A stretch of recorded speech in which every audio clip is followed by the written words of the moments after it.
You did an awful lot of research that went into that book. What was the most surprising thing that you came across?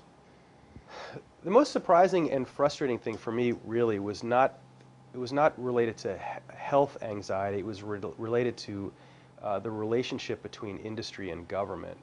And when I say that, I mean that uh, companies in this country are allowed to essentially introduce chemicals in products without having to pass even commonsensical steps Hmm. of testing things for health consequences.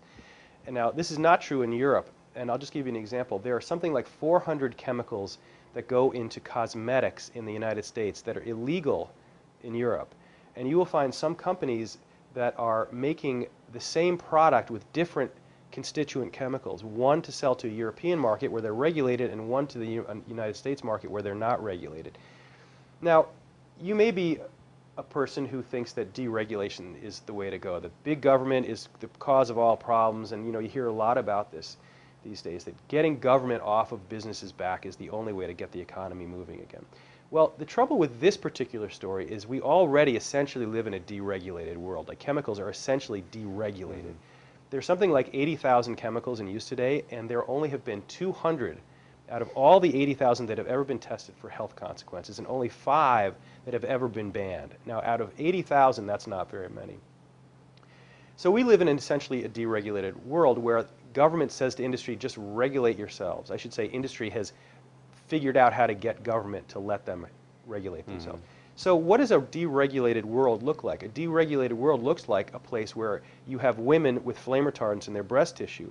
You have hormone disrupting chemicals in our drinking water. You have neurotoxic chemicals coming out of our paint cans. I mean, you name it. This is what a deregulated world looks like, which is a culture where these chemicals are saturating people's bodies, and we're finding out year after year after year about the health consequences that this is causing. Now, is that a desirable world? Now, it's a desirable world for industry, but it's not a desirable world for the public health. And I think if you can say anything about Europe, and particularly places like Scandinavia, they take public health as a much more serious issue than we do. They decide that industry comes second, public health comes first. And I understand this is a philosophical question. I mean, do you feel like you should create jobs at all cost?